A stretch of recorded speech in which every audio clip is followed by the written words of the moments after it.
hi to both sections of computer literacy. Has some thoughts for week 3. We don't necessarily have a lecture topic. I'm going to show you around the Excel PowerPoint that's posted on the Brightspace page a little bit. I want to thank my O1 class for your thoughts on this forum I put up. My O2 class, I put up a very similar forum today. It's around chatbots and your thoughts. Like I said, O1 class has already done it. So I'm interested to see your thoughts. So please make sure we're interacting there. Forums are a great way for all of us to start communicating together in this remote setting. So like I said, I'm going to share my screen. And so pretty big effort this week for our module in Excel. And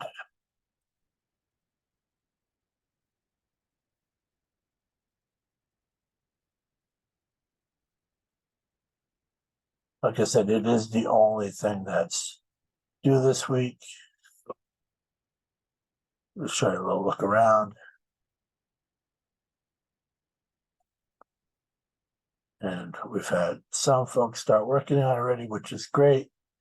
We're going to be looking at bigger worksheets, things with a lot more data. We're going to start looking at charting, and cool thing I like are spark lines. We're going to be rotating text and doing some what-if analysis. You have a pretty big project. It covers the first 1 through 3 modules in Excel. This is really one of the foundations of that project percentage that we do as part of our grade. But back here. So we're going to look at rotating text, creating a series of months and days. Okay, I've done here, and I'll do it again. With January. I've entered that text. I've already had it alignment set like this. My alignment is under, my text alignment is here with the AB up arrow. And we can change the way this looks. Normal, clockwise, vertical, up, and down. I like that one. So my fill handle is my little filled in black box in our cell. I can drag it and it previews what it does for us. And that's how we do the first 2 things in our PowerPoint. Copy, paste, and insert and delete cells. Format numbers using format symbols. So these are the format symbols they're talking about. So if I put in 120, 130, and I'm going to go like this, use my fill handle, just copy it. That's another thing the fill handle does. And now we have some options. I could fill a series. So if I had 2 or 3 numbers in series and highlighted them, I could use my fill handle for that. Right now, I'm just copying it. I'm going to do the same here. Just so I have a range of data. And then I'm going to go 140, 150. And I'll pull those. And now I've done my series. So I hope you see what I did. I chose both. I did my fill handle to do it. Yeah.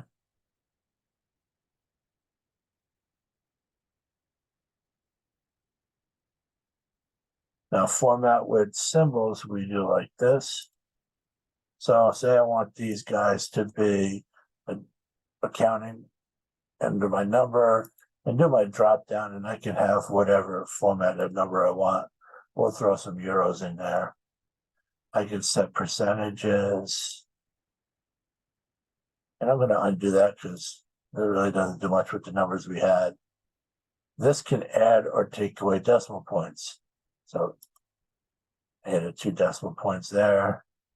and decreased it.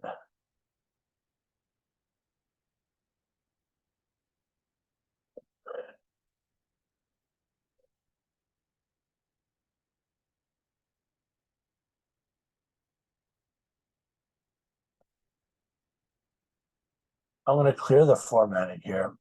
So I'm going to go to my editing and choose my eraser and clear all. Which probably don't want to do clear all, sorry. I'm going to clear formats and I'm back to where I was. Copy those quick. I don't know why my spark line is here, so I'm going to clear that format as well. Clear all there.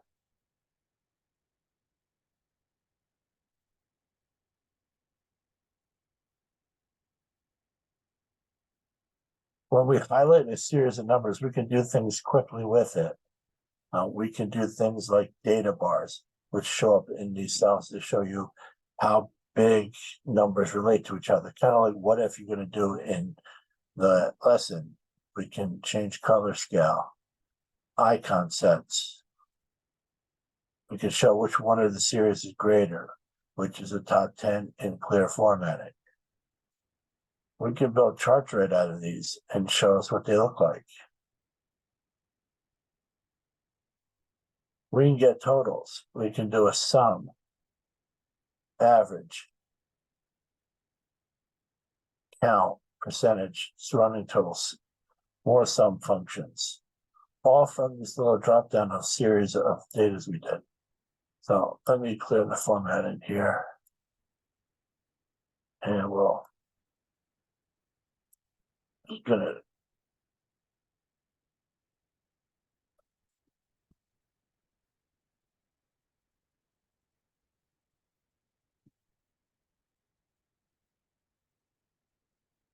all right, so those are there. I'm going to highlight them all, hit my comma. Now we have decimal places. I don't need the decimal places, so I will remove them. And I can expand number to see what else we can do. That brings up our format cells, where I have a whole range of things I can put in here. Number, currency, accounting, and so on. So we have a few quick ones. And we have a lot more, which we can then look at from our general dropdown. Here's the manual way to rotate text. So if I were to choose a cell, I could use this pull to change the way it orients automatically. And I will do that.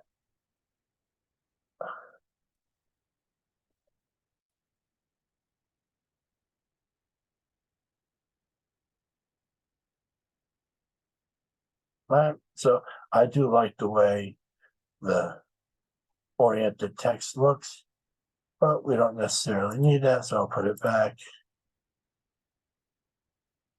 I'm going to bring up my options again, and we see our data bars, but let's go to charts. Older versions of Excel, you could only do charts from our insert. Now with our fill options, it makes things a lot easier.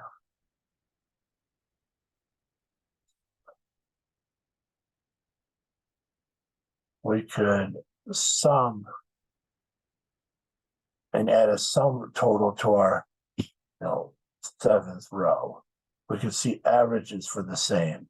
We can count the number of any. We can present the total with some data bars, a running total, another option for sum. So pretty easy features to access from this fill handle options rather than using our ribbon. We could set this up as a table or a pivot table. That's what our table would look like when we're done. Now we have the options to be able to choose data out of that table. And I'm actually going to do that.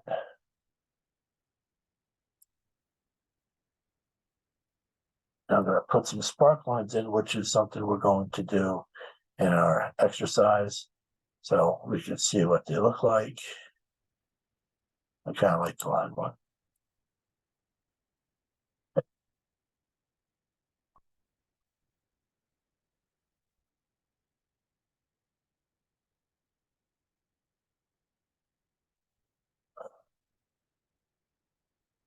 Now we're inside our table, and we can insert here columns, rows, and a table row below, table row above, or columns to the left.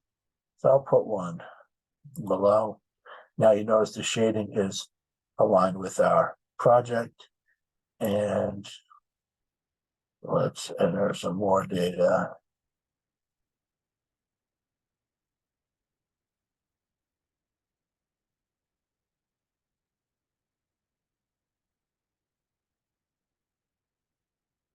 So now I'm in my table, and I have my table designed option. I'm gonna say we want a total row. So now all this is added up together for us. I have my filter button. I can band my columns, and now I have a very viewable table. I'm going to copy the spark line down.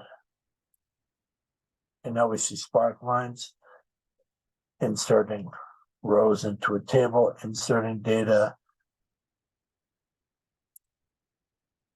We can use our fill to copy. And now when I did a copy inside a table, it automatically made the table bigger for us.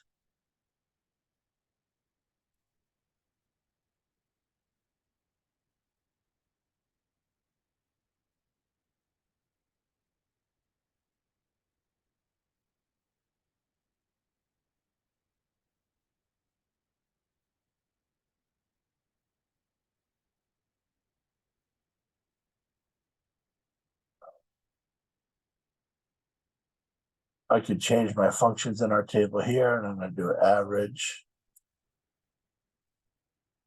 I'll copy that down.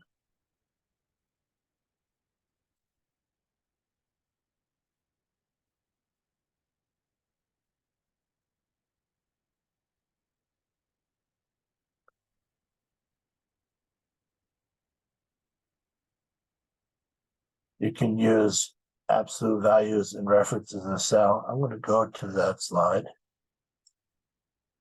We've seen rotating text.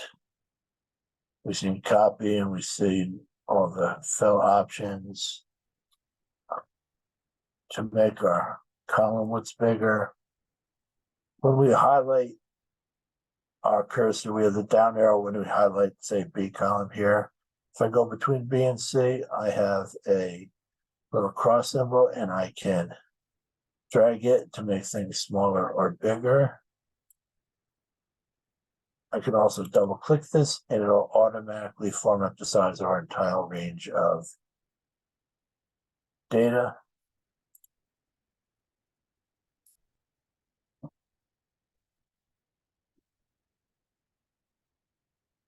Create a series. We've seen copy a range of cells.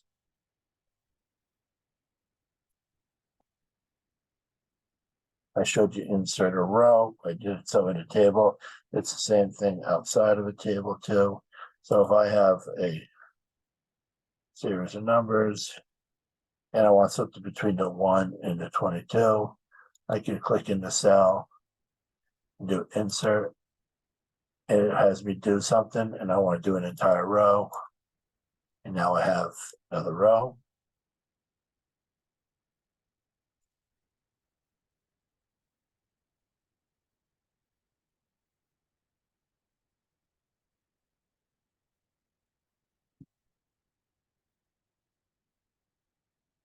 So I showed you in a table form how to do sum.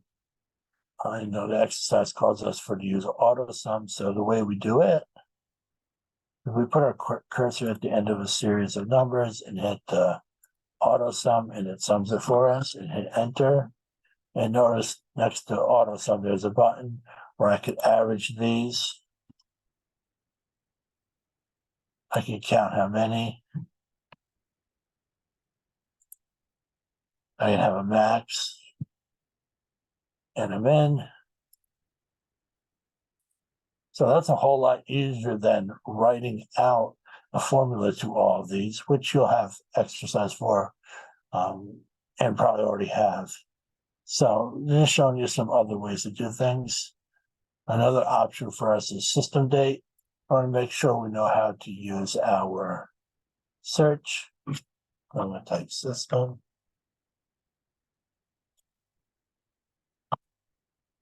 Date. So there's a few things I can do with the date formula. So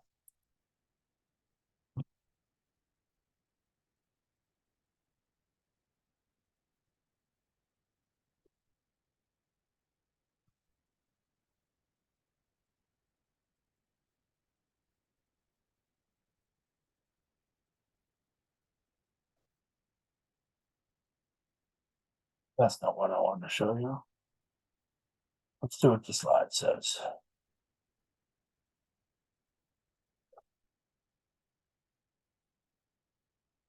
So I want to look at absolute values right now. If we see here where I'm at, and I'm going to put this in the slideshow for a moment.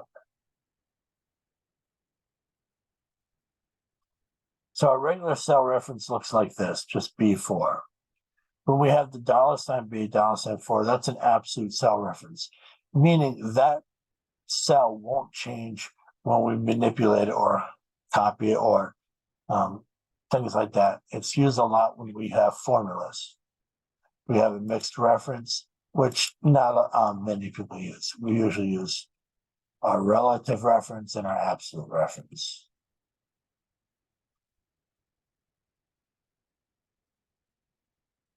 And we'll see how to do that.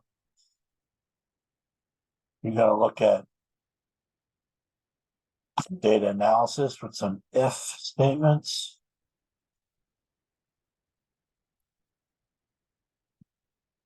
And we'll see a what if analysis in our exercise as well. Nice things to do. Sorry, I have too many things open. We showed you some spark lines. We've seen some adding, and we can format them.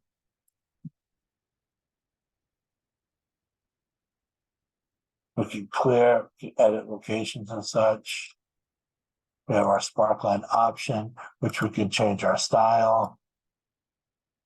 We can change our color. We can change what they do. The loss is always a good one, but doesn't show us much here. We can have a high point to them, negative points if we had them, a first point. Just makes them a lot more graphic to us.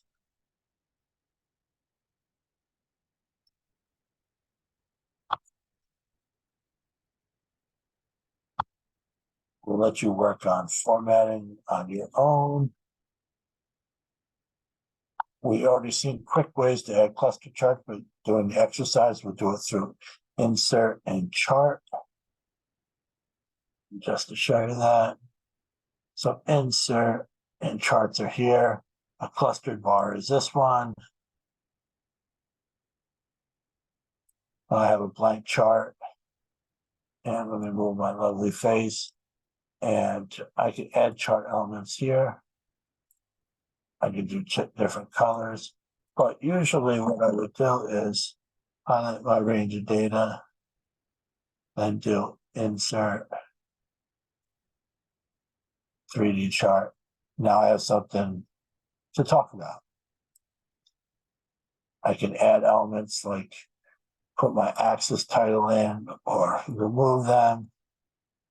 I can put data labels in if I had them described, but that looks horrible. I can show grid lines.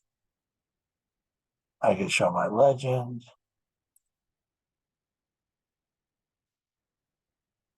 I can fill my chart, change its style, its color,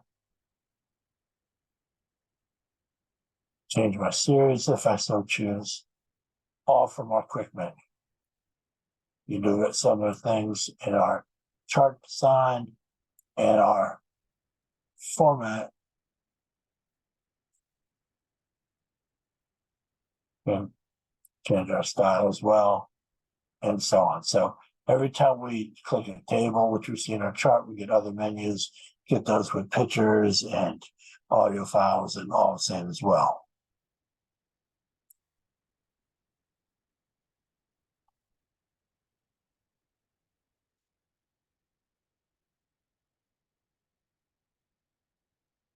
You're going to take a look at when we have other sheets in our document. So I've been working in sheet 1, which I'm going to right click and rename.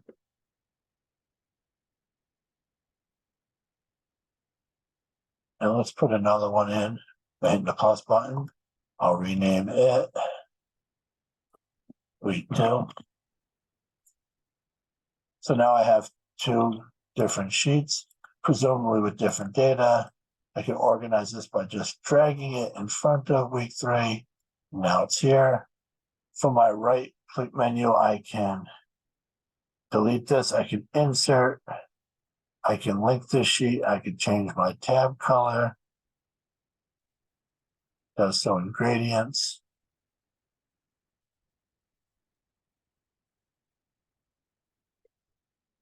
Keep going back to our Cengage class. I'm sorry about that.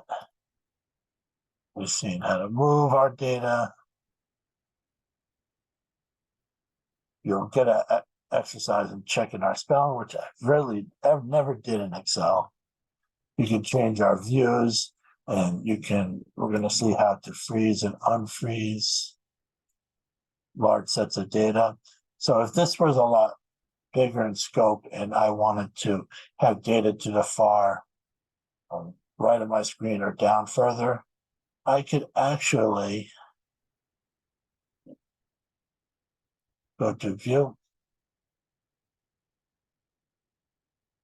and freeze panes.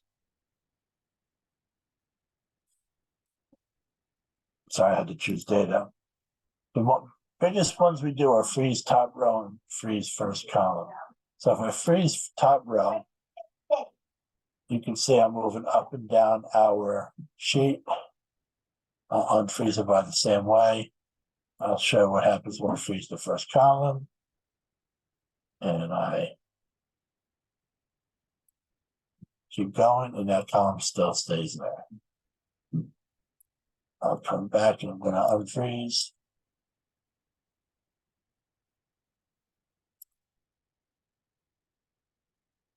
Like I said, you're going to do a what-if analysis, so we follow those.